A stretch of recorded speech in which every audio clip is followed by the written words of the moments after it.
enjoyed my lunch today at the Italian job. Good food, good vibes, and I hope for the Italians' sake they aren't in for an upset.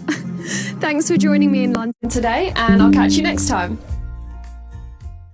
Thanks, Isha. He wasn't as confident about the prediction about the match, but was very confident about no pineapple on pizza. The first question Alessandro Del Piero was asked when he appeared on our show for the Sony Sports Network was that, and he shook his head the most number of times you'd have seen.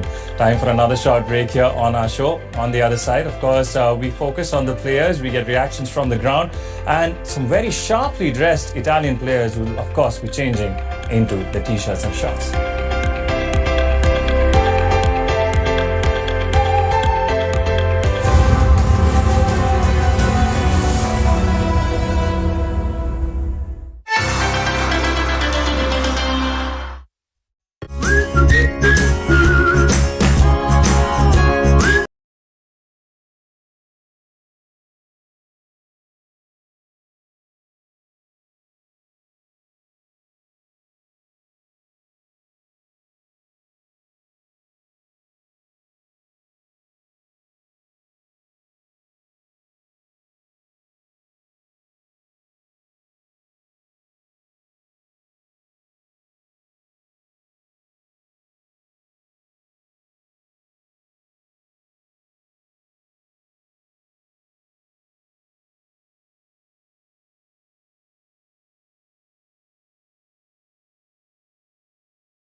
actually retired. He came out of retirement, Roberto Mancini called him back, and here he is tonight with a wonderful opportunity of potentially, if the result goes their way, lifting aloft this trophy. So we've just given you there 3 of many incredible stories, but what a match it does promise to be. Now let's talk about fans and fan culture, because the fans are starting to make their way here into the stands, but there were some, well, not the best scenes outside this stadium, but the atmosphere, you do feel it is electric here tonight. Yeah, there's a but there with me, because I walked to this stadium and I've written about fan culture around the world. I've travelled to over 100 countries and focused on fan culture. And I saw a lot of sights walking up to this stadium which I didn't like. I think the vast majority of England fans are good people and are good football supporters. But there is a minority, a sizable minority, not an isolated minority.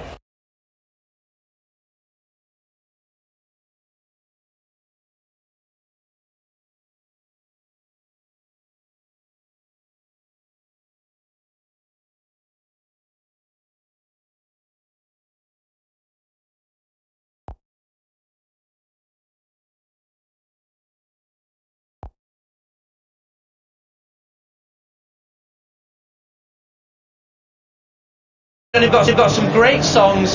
It is wonderful. It will be amazing here inside Wembley Stadium tonight. But I've got a slight bit of hesitation of how some of the England fans will behave if they lose the game. I hope it doesn't come to that. I hope we see the good side of England fans singing their great songs. In any case, it promises to be a remarkable match of football tonight. Just to wrap up, Andy, I know you'll predict England to win, but what quickly will a trophy potentially mean to this country? Amazing. History will be made. People will be getting knighthoods if England win a trophy. People will be talking about it, saying, I was there in 50 years' time. It will be more significant because it never happens. No doubt. Good luck to you. I'm of course going for Italy. I think Italy can pull it off, and well, a second Euro crown after the COVID pandemic, after missing the 2018 World Cup, it would mean more than anything. But we are for sure it will be a classic here at Wembley tonight. Italy up against England in the Euro 2020 final. We are hoping for a classic, gentlemen. Thank you so much for that. Of course, the Italian fans outnumbered by the English, and hopefully there will be no problems like Andy Mitten was talking about. Time for another break. On the other side, we take a look at the teams, their formations, and the personnel.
thoughts on this team and the formation?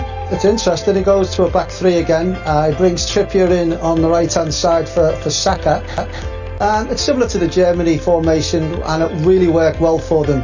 You know, when they're defending, it becomes very much a back five or a back seven, if you like, with Phillips and Rice in there. But the one thing we've seen in the Germany game, the likes of Rice and Phillips both got forward into the final third and linked in with the strikers. So as much as it looks defensive, I think it's going to be a really good attacking move today. Yep, Raheem Sterling, of course, has been doing the job, has been getting ahead, getting the goals, and the responsibility will be on him again. And like Mark mentioned, it looks defensive, but against Germany, it looked defensive as well, but they were attacking, Don.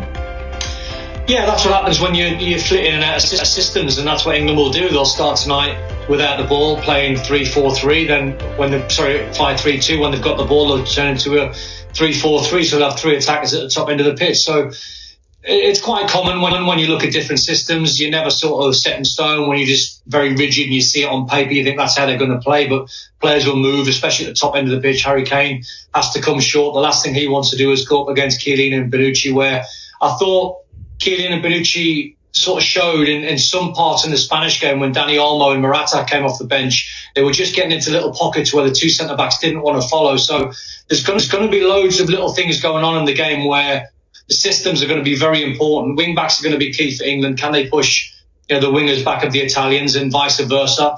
Who's going to get on the ball most, where the Italians will have that 3 against 2 in the centre of the park. So Barella, Jorginho and Verratti up against Rice and Phillips. They might dominate that area. So it's going to be a game where I think it's going to swing. I don't think anyone will particularly dominate the ball with heavy stats, but it's going to be a cracking game to watch tactically.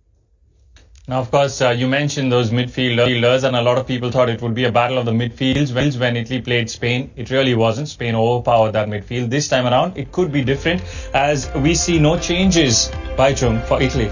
Yes, again, I think Italians are going into this game with no change from the semi-final against Spain. It's a 4-3-3 formation which they're going again in this game. I think today they would have much more easier game, especially from the defense line, to really build it up. Because when you saw against Spain, they could not really build it up. The Spanish were really pushing and pressurizing in their own area.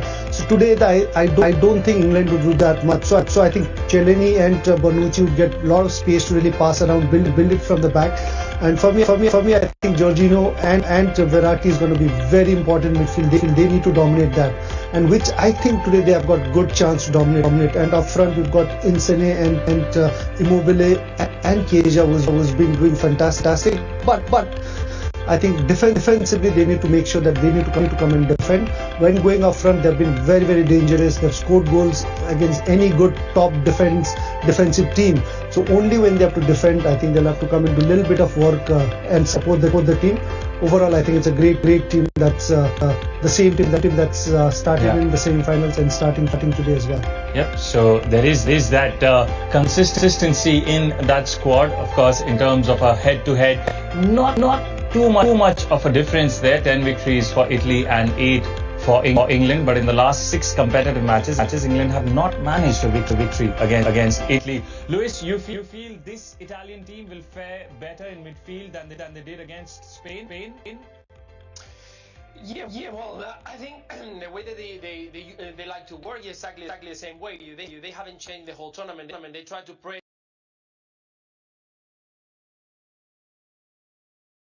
He knows that there's no chance that a team can hold for 90 minutes pressing high, trying to regain the ball. They like to bring a lot of players when they try to do that kind of pressure. But I like to mention what you guys are talking about in the midfield. I think what Gareth Southgate have done very well is to bring a little bit with the five at the back, with Trippier in one side, Luke Shaw in the other side. It's going to manage to bring Sterling and Mount inside a little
fascinating month of football at the UEFA Euro 2020 at Wembley Stadium in London for the final between two deserving candidates, Italy and England. The fans have literally stormed Wembley and they are in great numbers, and of course the English fans outnumbering the Italians.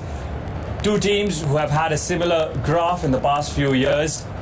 It's a pleasant 19 degrees and everyone is ready, of course, but only one wins tonight, irrespective of the streaks, irrespective of being undefeated for however long at this beautiful stadium. There's only one that walks away with bragging rights. Of course, England in a major tournament final after 55 years, and the last time that they were here was the World Cup, and a lot of these fans have endured a lot of pain after that, waiting to be at a final yet again. They have made it, of course, in the time that the entire English people waited for a finals. Italy themselves made it to 7 and have had no success. But it doesn't matter tonight. Before the match kicks off, as is customary, let's enjoy